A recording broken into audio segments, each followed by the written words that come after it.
ஹல்லேலூயா, ஸ்தோத்திரம் ஸ்தோத்திரம். இந்த சேனலுடைய ஒரு மெயின் குறிக்கோளே கர்த்தருடைய சத்தியத்தை முடிஞ்ச அளவுக்கு சின்னதாக சொல்லிவிடுவோம். சிறுக விதைச்சி பெருக அறுப்புன்னு சொல்லுவாங்க. வேதம் சொல்லுகிறது, கண்ணீரோடு விதைத்தவன் கம்பீரமாய் இருப்பான், கம்பீரமாய் விதைத்தவன் கண்ணீரோடு இருப்பான். நம்ம கண்ணீரோடு விதைக்கிறோம். அந்த இதை கடவுள் இதுவரைக்கும் ஆசீர்வதிச்சிருக்காரு. ஸோ நான் சர்ச்சில் இருக்கும்போது கடவுள் எத்தனையோ அற்புதங்களை பண்ணும்போது அவங்க சர்ச்சில் சாட்சி சொல்ல வருவாங்க. சர்ச்சுடைய டைமிங்கில் முடிக்கிறதுனால திணறுவாங்க. புதுசாக மைக்கை கொடுத்தோன்னா ஒரு பயம் வரும். ஸோ அந்த சாட்சிகளை எப்படியாவது கொண்டு வரணும் ஏக்கத்தில் இருக்கும்போது, அதாவது ஏக்கம் தாகத்தோடு இருக்கும்போது அம்மாவை முதல் முறையாக பார்த்தேன். அவங்களுக்கு இதில் ஒரு காயம் இருந்து, என்னம்மா இது ஆக்சிடென்ட்டானு கேட்டேன். இல்லைன்னு ஒரு பெரிய சாட்சியை சொன்னாங்க. அந்த சாட்சியை முதல்ல பதிவு பண்ணிடுவோம் அப்படிங்கிறதுல அவங்க சொன்ன 3 காரியங்கள். எனக்கு இந்த வேதியாக வந்திருக்கும்போது, நான் படுத்திருக்கும்போது எங்கள் வீட்டையா என்னை ரொம்ப அன்பாக பார்த்தாங்க. அதோட என் மருமகள் இல்லை மகளாக பார்த்தாங்க.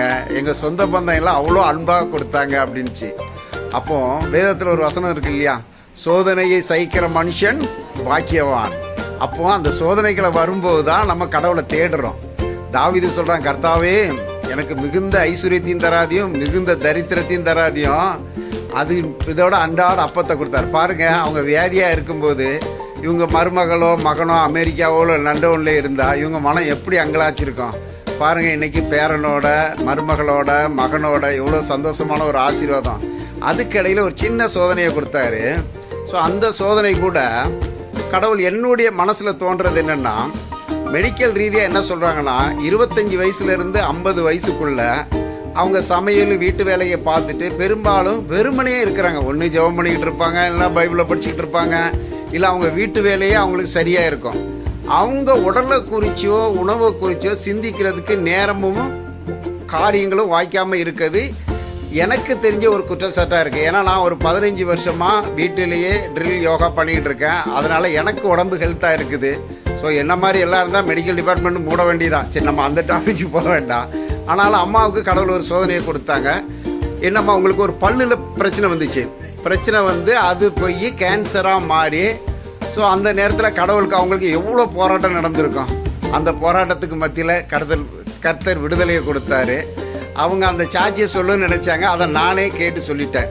அப்போது கர்த்தர் அந்த சோதனையை கொடுத்த போது கூட அவங்கள விட்டு அவர் விலகாமல் கடவுளையே நம்பி இருந்ததுனால கடவுள் அவங்களுக்கு ஒரு பெரிய ஜெயத்தை கொடுத்தாரு. இன்னும் விசுவாசத்தில் வளர செய்திருக்காரு.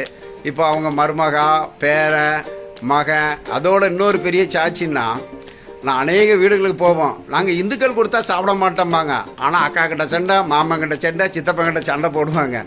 இதெல்லாம் விசுவாசத்தில் சொல்லியிருக்கான்னு கேட்டால் நம்மளுக்கு ஒரு கேலி குத்தா வரும். அம்மா அவங்க ரிலேஷன்ஸை எல்லாத்தையுமே ஒரு ஊன்றுகோலாக நின்று தாங்கினேன்னு சொன்னாங்க.